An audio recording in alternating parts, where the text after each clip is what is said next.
Hi everyone, I'm Emma, a certified dog trainer, And I'm Kirsten, a certified dog behavior consultant. and this is Dog Chats. Join us as we chat about dog behavior, having fun with your dogs, and building relationships. We will offer practical advice and a bit of humor. Welcome to episode 32, part 2. Now we're going to talk about what happens if you have lost your dog or if your dog has gone missing.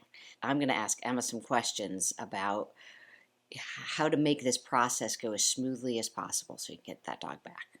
Emma, what's the very first thing you do if somebody noticed their dog was gone? They just can't find him in the house.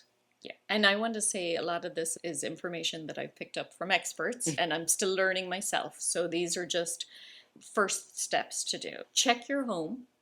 Go check every room. Yeah. Unless you've seen the dog leave the house, every area that you think your dog might be in, check your backyard, and then just go out in the street, knock on the doors of the neighbors so we get some people helping you straight away. Smart. That's the first thing I would do. Call some friends if you can fast, and then contact your local shelter, your animal shelter, to let them know that you're missing your dog. Because in minutes, somebody could have found your dog and just be holding on to them and trying to figure out what to do next. Yes. Or just seen them and give you a direction. Yeah. Good. So I like that idea of going right to the neighbors. That's so smart. Because you need backup and you're in a panic, and at least they can be your eyes. Yeah. Which is what I'm going to talk a lot about, is you want as many eyes out there. Not chasing your dog, but you want many eyes out there for sightings. So how do you even know where to go? Like, how do you decide which direction?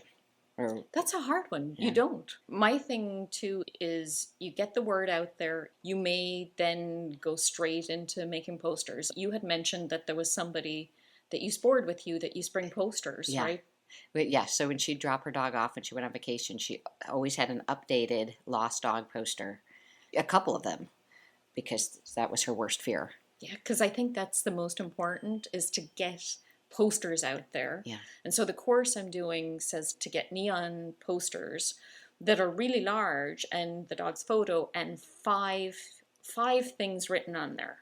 So not the dog's name, because you don't want people necessarily calling the dog. It could be just, don't chase the dog, your phone number, what kind of dog it is, what age it is, what size it is, might be information, where it was last seen, but only 5 points, because that's how much information they're going to be able to pick up as they're driving by. Oh, smart.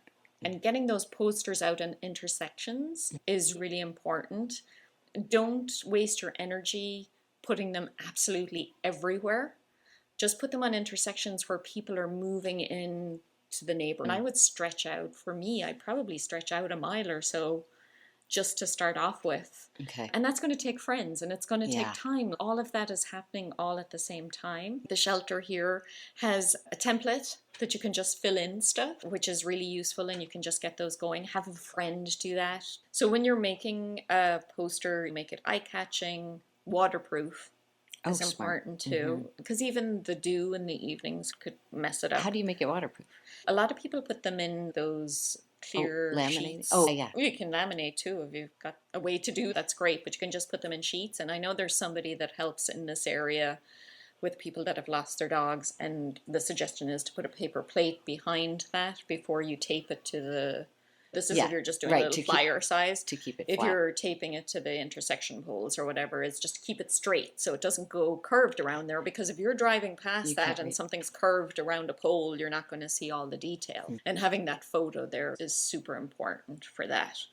Tell friends to go over and get some printed off. That's what I was thinking, because I couldn't stop You'd be looking. panicked. I'd be panicked. Yeah, I couldn't be printing out flyers. Yeah. I would be thinking, and I don't know if this is right, like, where would my dog likely go? Because we had my border collie, I've talked about before, Marty. She would get out of my mom's yard, and then she knew when it was school lunch recess, and she wasn't a very nice dog. And she wasn't even nice with kids. And the school would call because she was just picking up food off the ground and snarling at everybody.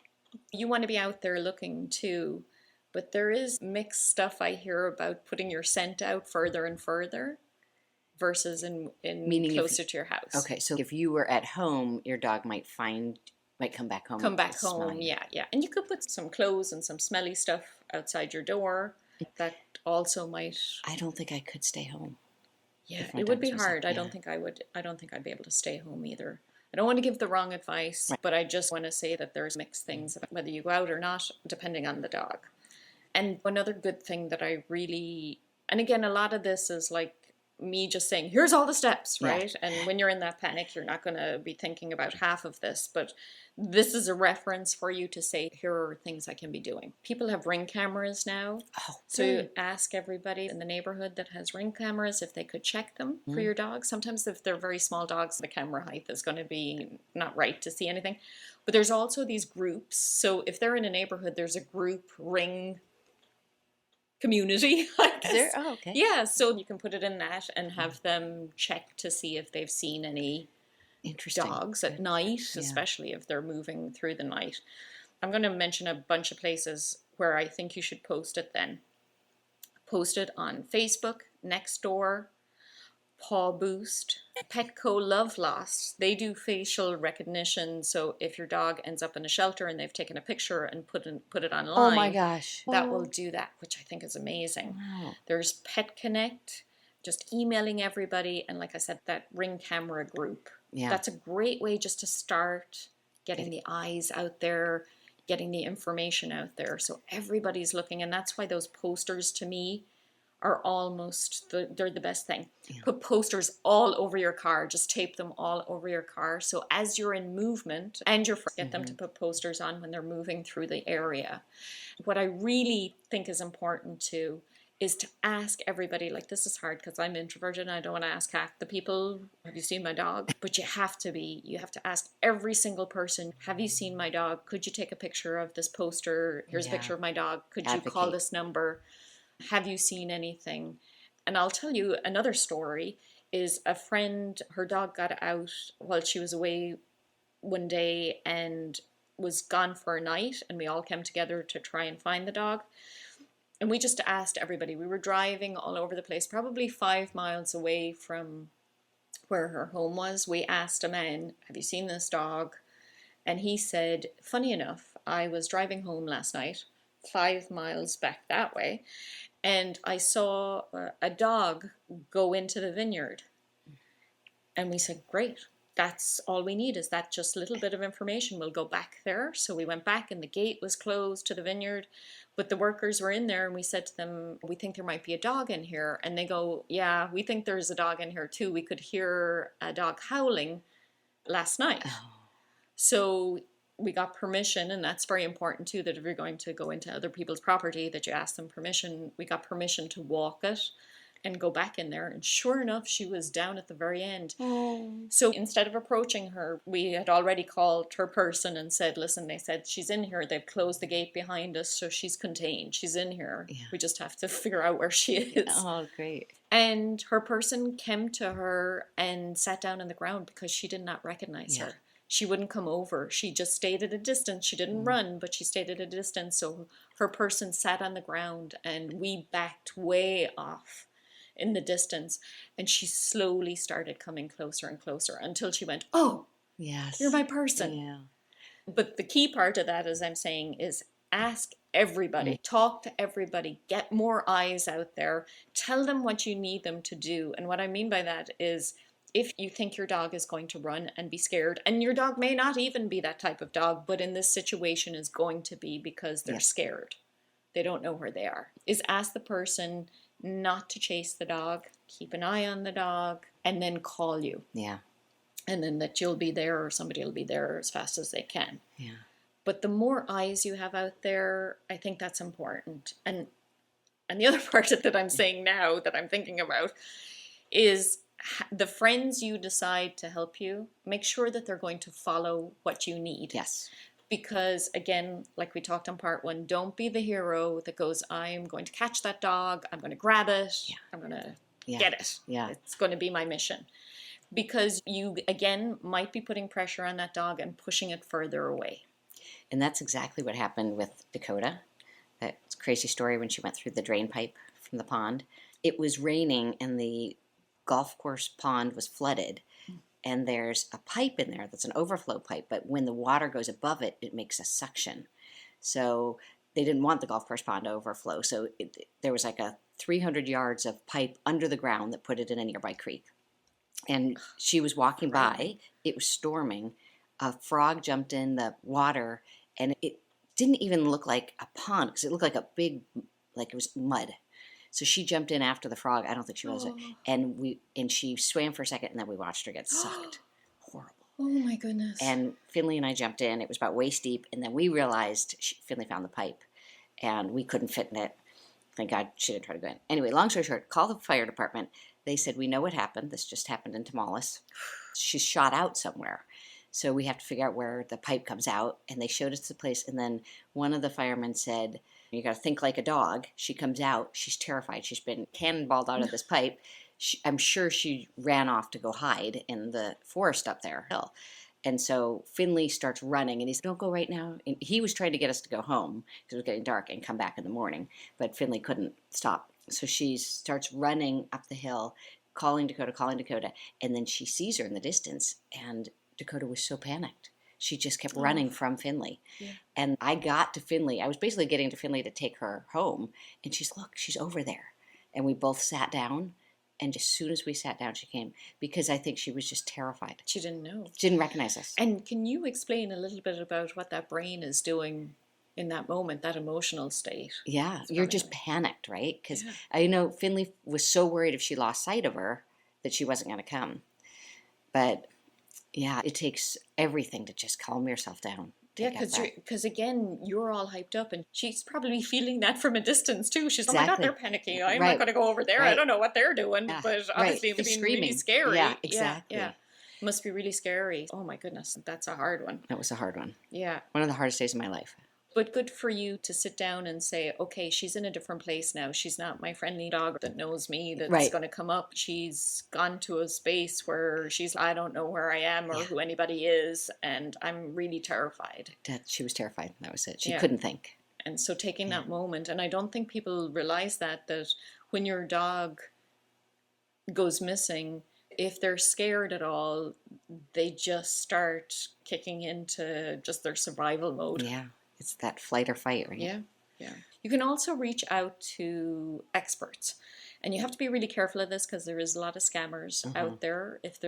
Some experts do ask for money if they've got a search dog or something like that.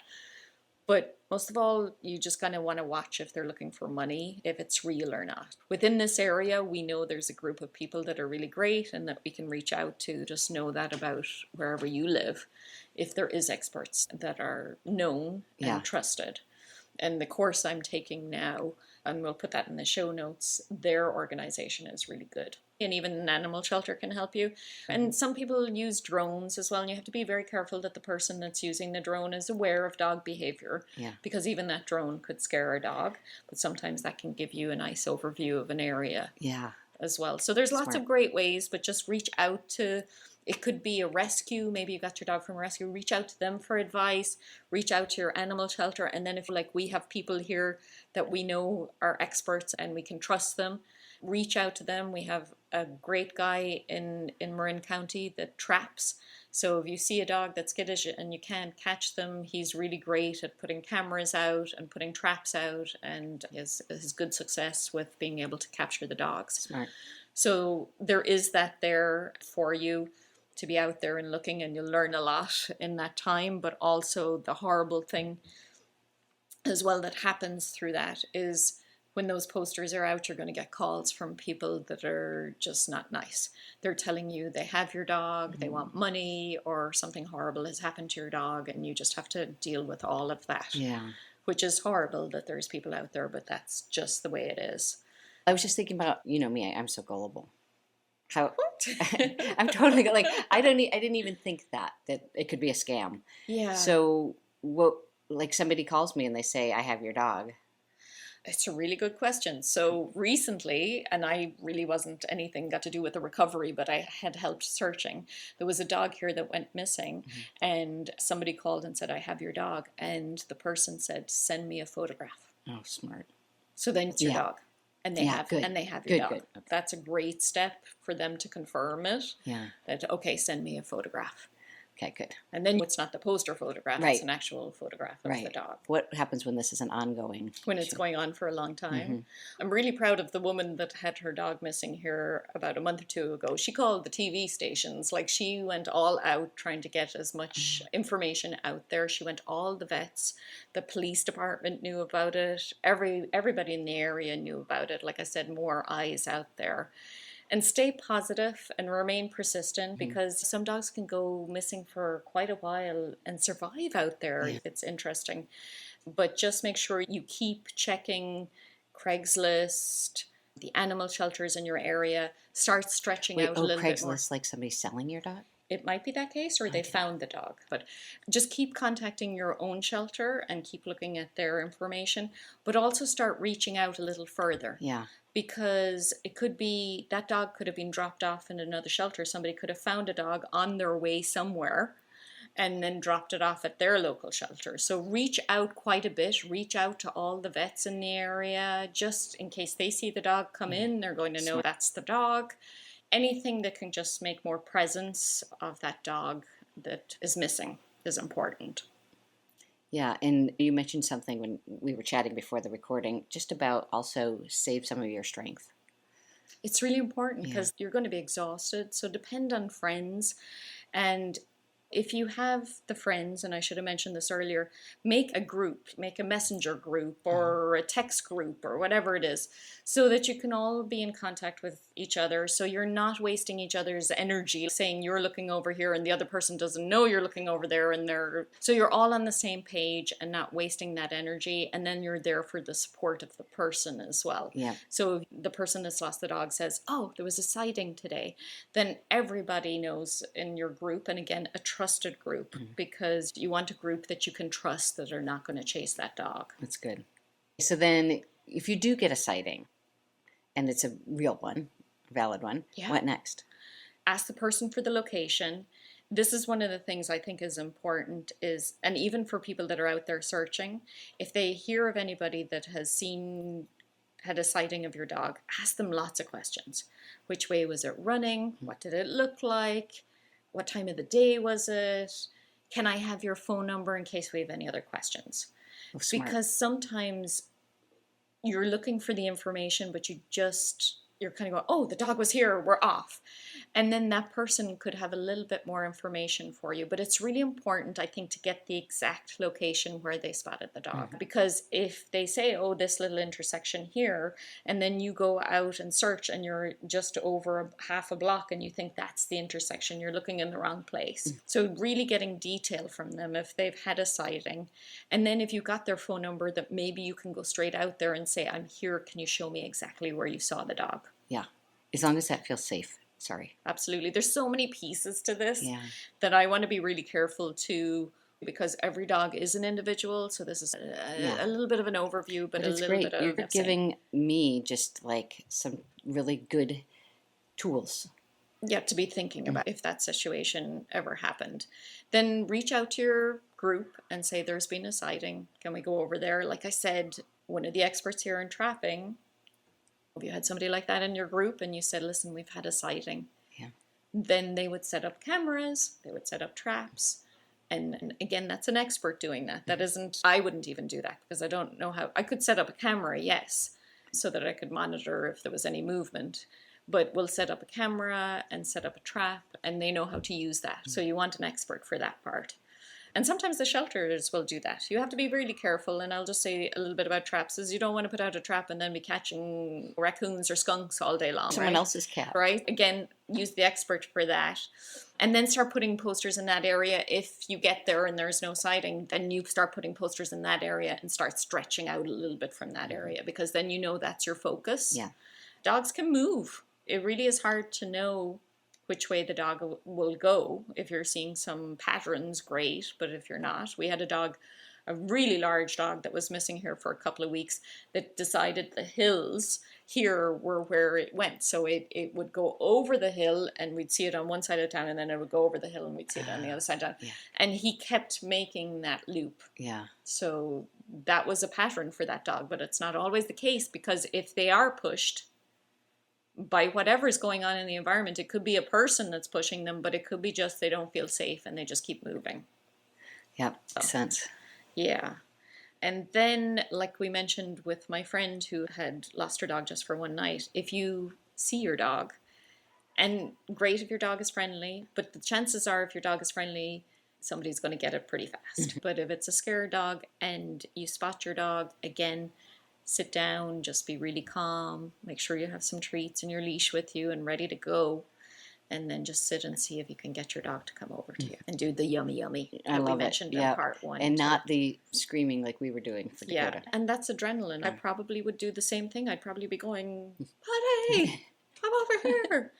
So those are just some tips. Again, we're not covering ideas. everything. Yeah. Because there's a whole bunch of stuff that if your dog gets lost, to reach out to those experts. There's a lot of great people out there that do this all the time and know we'll what they're put doing. some of these resources in the show notes, Yeah, right? and I'm beginning to learn more and more about this. This is a side that I've always been interested in, but I'm just doing a course on it now. So I just want to give you general things to do. There's a lot more to this and people that can help on that movement of your dog and where to search and how to look for your dogs.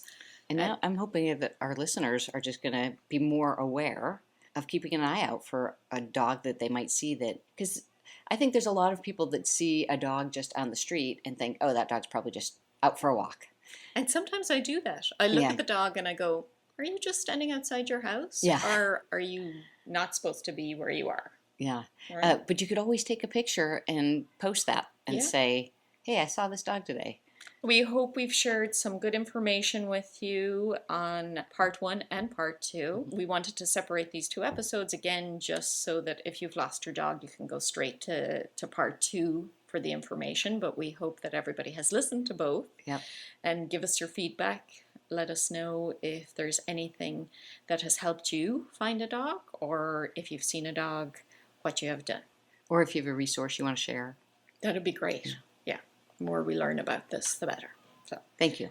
all you, right. Emma. Thanks, everyone. That's a good info. Thanks for tuning in today, and hope you'll join us for our next episode.